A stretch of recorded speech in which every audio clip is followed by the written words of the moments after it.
He's a sought-after chef, and he's been in the industry for quite a while now, and he's worked for reputable companies. He brings a rainbow of taste to your table, and his passion for local ingredients and traditional techniques are evident in every single dish that he creates, from the spicy chakalaka to the savoury bobotie.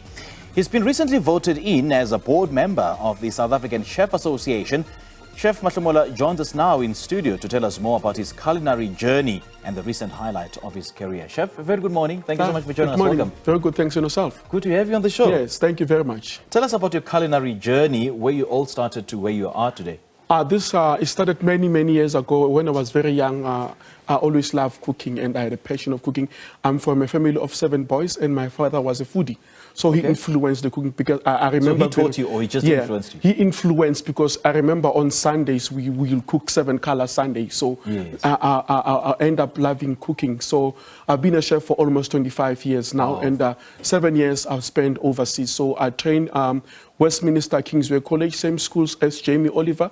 So I work in London, yes. Okay. So I spent 6.5 years in London. And how has that influenced your cooking style? I mean, having trained in London? Big time. To tell you the truth, most of the food that I do is Mediterranean style. So it's vast, different kinds of herbs, different methods of cooking, freshness of the food and everything. So it really impacted my career. It really impacted how I do things in terms of my career as well. So is that what you're specializing in, the Mediterranean style of cooking, or is it what you chose as you're studying? This is what I chose, but generally I do a bit of everything. Italian, Mexican, you can name few of them, but recently I decided to concentrate on more Afro-Asians and Afro-internationals and everything. So mix of ingredients together and making sure that they look good at the end of the table as well. And I'm sure there must have been hurdles along the way, eh? Definitely. What have been some of the challenges? How were you able to counter them? The biggest challenge was in COVID. Everyone,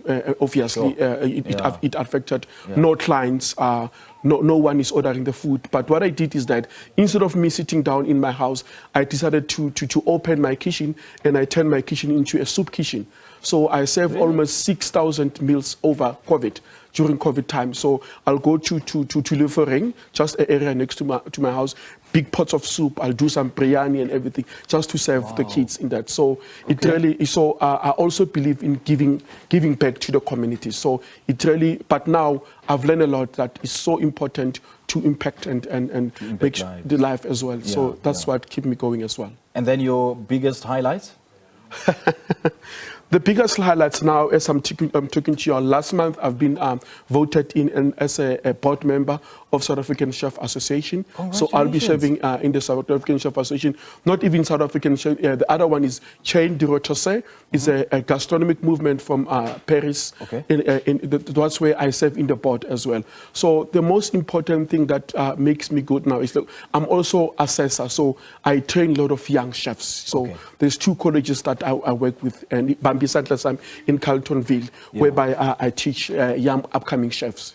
And being a board member of the South African Chef, Chef Association, so what's your goal? What's your vision in terms of growing the industry?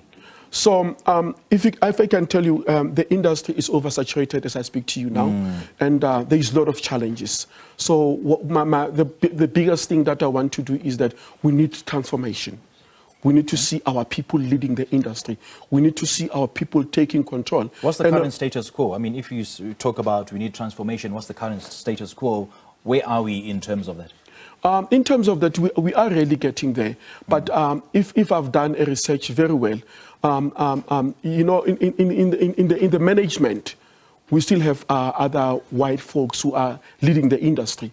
So now we need our people to show themselves. We need to show our people to commit themselves. And other thing is that culinary schools, they need to play a big impact in the industry and make sure that they train industry-ready students. You know, but then are those schools accessible though? Unfortunately, in South Africa, culinary schools are very expensive. That's the problem. So that's the biggest challenge that I think, and the government is trying by doing some courses that they do for these FETs and FET college, and there's also just a lot of skills development short courses there and there. But really, those courses as well, they're still not enough. They're still not giving us enough experience and enough students that are ready for the industry. So as I say to you, most of qualified chefs who've got experience, they go overseas.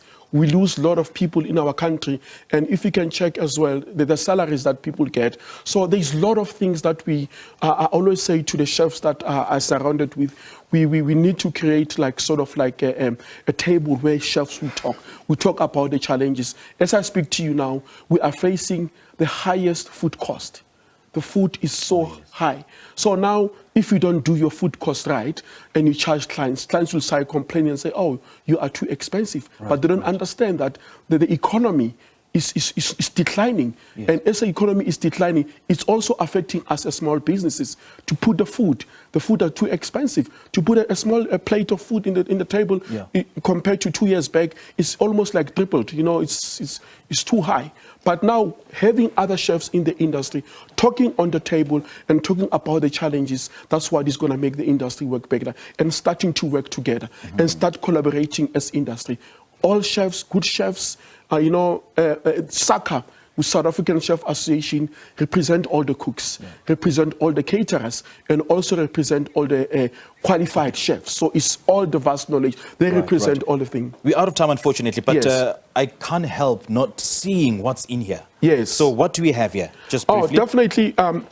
This one is roasted vegetables over there, and then mixed vegetables. And here we've got isonka sompako, bread bed, and then we've got isamp with a braised short rib. I've braised the short rib for almost 8 hours, and I've got... Hang on, you've cooked the ribs for 8 hours? Yes, slow cook for 8 hours. Okay. You know, I put it last night, and slow, you know, the temperature is very slow. Traditional or... Traditional, it's traditional. Okay. It's traditional with the samp, traditional samp over there.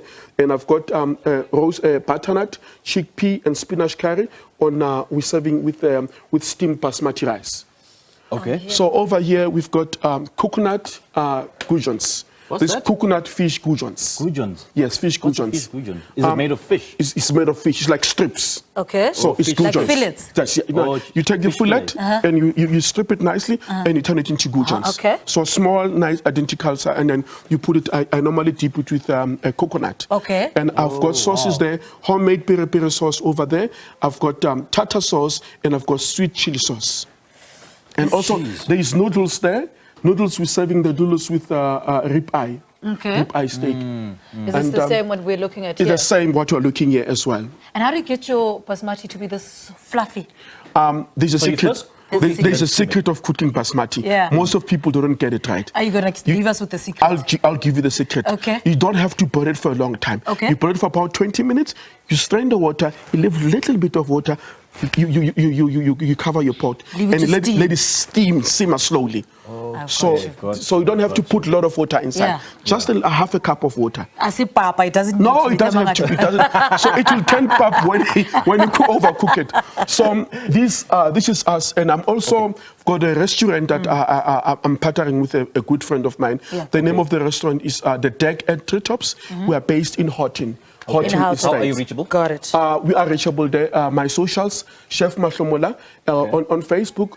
Instagram is TM_innovations. TM_innovations. This is the company that I'm leading. And I'm also Mahlomola Thamae. You can follow me on socials. Lovely chatting. Just DM me and we'll definitely sort you out. All right. So Mahlomola, thank you so much. Thank you very much. Enjoy. Bon appetit. Great. Thank you very much. Thank you. Ciao.